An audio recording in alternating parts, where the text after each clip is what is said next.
저기 신림 이조합의 비례율에 대해서 아까 전반적인 거 말씀드렸는데요. 아까 저희가 그 최근에 시황의 상승으로 일반 분양가가 기존에 평당 1280만 원 정도 선을 예측했던 데에서 실제 우리가 분양 신청을 할 때쯤이면 시황이 상승할 것이다 라고 제가 했는데, 아까 화살표는 아래로 그렸는데 이번에 위로 그린 게 맞는 것 같아서 위로 고쳐서 그렸습니다. 그래서 지금 예상되는 게 평당 분양가가 최소한 뭐 2200에서 2500 뭐 이렇게 했는데, 전체적으로 2250으로 잡아봤을 때, 그래서 2250만 원을 평당가로 잡으면 총 저희 조합이 일반으로 분양하는 총 평수가 14,141평입니다. 그렇게 해서 금액이 나오면 대략 상승분이 488억 정도가 상승을 합니다. 그러면 이게 뭐냐면 이 488억을 500이라고 보고요. 그냥 계산하기 쉽게. 여기서 이제 금액이 500억이 증가하는 거예요.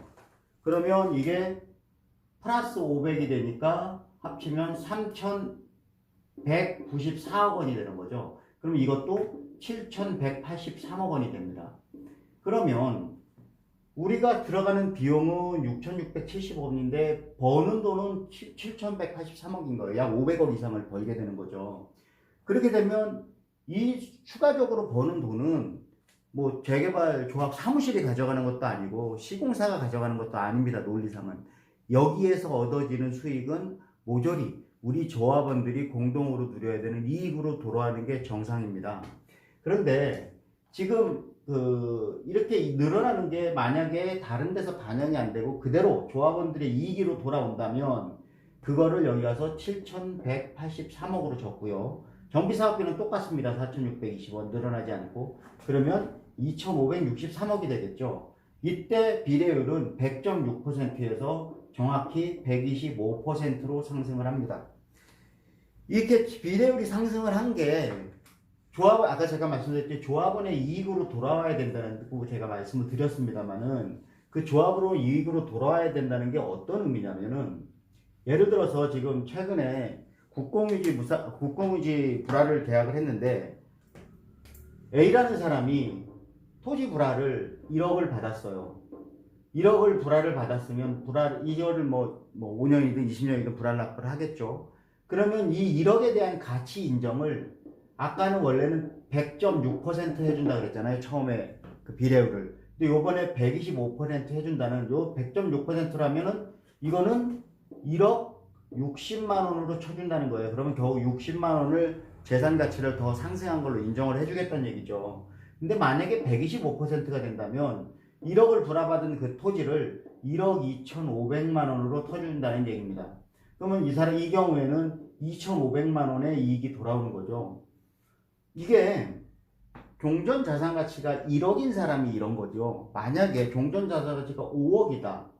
그러면 5억에 125%면 얼마입니까? 한 6억 3천 정도 되나요? 그러면 이 사람은 1억 3천 정도의 이익을 보게 되는 거예요. 그렇게 되는데 최근에 우리가 다른 조합의 사례를 보면 관리처분 총회를 할 때는 100%였는데 입주를 2, 3개월 앞둔 시점에서는 비례율이 70% 정도로 떨어집니다. 이런 경우는 이게 어떻게 되냐면, 토지를 내가 1억을 주고 정부에서 샀어요. 그래서 싸게 샀다. 혹은 나에게 장기에 낮은 이자를 샀으니 굉장히 도움이 된다라고 생각했습니다. 그런데 이게 나중에 가서 7천만 원밖에 안 쳐주는 거예요. 결국 3천만 원, 이자까지 포함하면 훨씬 많은 돈을 손해보게 되는 거죠. 이게 이제 그 비례율에 대한 현실적인 얘기인데요. 제가 지금 염려하는 바는 뭐냐면, 이렇게 여기서 수입이 500억이 증가를 했습니다. 그러면 이 증가한 500억을 아까 제가 말씀드린 것처럼 조합원들 모두가 그 이익을 공유해야 되는데, 우리가 공유하지 못하고 오히려 정비사업비가 플러스 500억이 늘어나요. 그러면 5,120억이 되겠죠. 그럼 비례율을 내나 100%입니다. 이 조합, 거기에 대한 이익이 전혀 조합원한테 공유가 안 되는 거죠.